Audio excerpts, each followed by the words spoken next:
Assalamualaikum warahmatullahi wabarakatuh.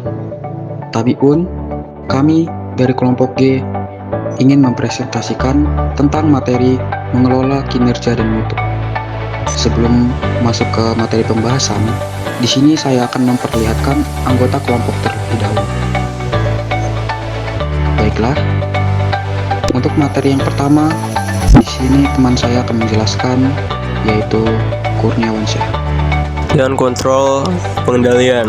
Kontrol adalah proses yang digunakan manajemen untuk memastikan bahwa aktivitas yang dilakukan sesuai dengan rencana yang telah ditetapkan. Pengendalian membantu mengidentifikasi dan memperbaiki penyimpangan dari tujuan organisasi. Ini melibatkan pemantauan kinerja, membandingkannya dengan standar yang ditetapkan, dan melakukan tindakan korektif jika diperlukan. Kartu skor berimbang. Balance scorecard. Balance scorecard adalah alat manajemen yang mengukur kinerja organisasi tidak hanya dari perspektif keuangan, tetapi juga dari perspektif pelanggan, proses bisnis internal, serta pembelajaran dan pertumbuhan. Alat ini membantu manajer untuk mendapatkan pandangan yang lebih komprehensif tentang kinerja perusahaan dan menentukan area yang membutuhkan perbaikan.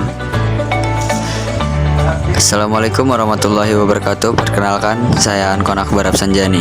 Di sini saya akan menjelaskan tentang model pengendalian. Model pengendalian mencakup berbagai pendekatan yang dapat digunakan oleh manajemen untuk memantau dan mengendalikan aktivitas organisasi. Beberapa model umum termasuk kontrol umpan balik atau feedback control, menggunakan informasi dari hasil yang telah dicapai untuk membuat perbaikan di masa depan.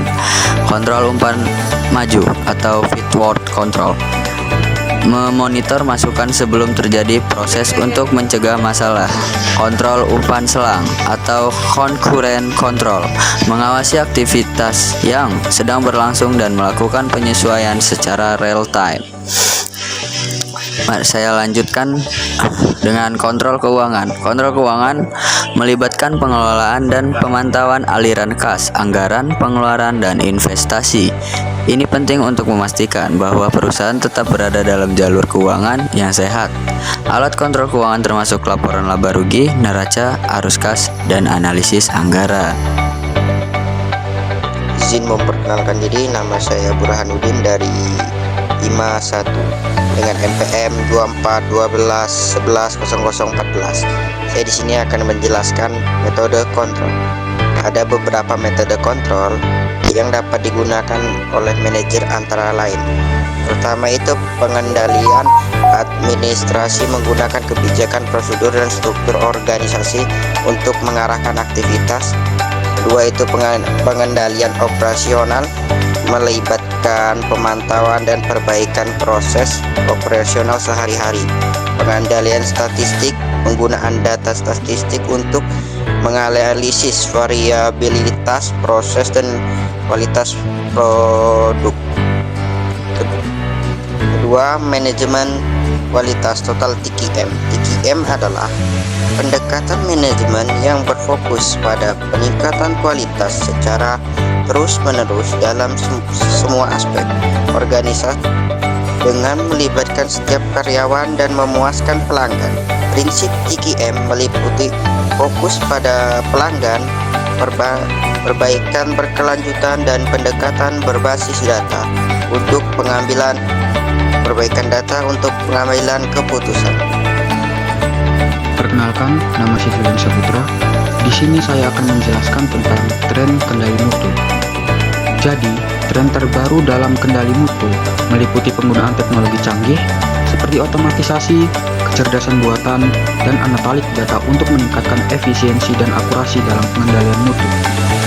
Selain itu, ada peningkatan fokus pada keberlanjutan dan tanggung jawab sosial dalam konteks manajemen mutu. Jadi, kesimpulan dari materi yang kami bahas tentang mengelola kinerja dan mutu adalah yang dimana topik ini secara keseluruhan mengarah pada penerapan strategi pengendalian yang efektif untuk mencapai dan mempertahankan standar kinerja dan mutu yang tinggi di dalam organisasi. Jika ada kata yang kurang benar dan kurang sempurna, kami mohon maaf karena kesempurnaan hanya milik Allah Subhanahu wa Ta'ala semata. Lingkungan bersih, pikiran pun jernih. Cukup sekian dan terima kasih. Saya akhiri. Wassalamualaikum warahmatullahi wabarakatuh.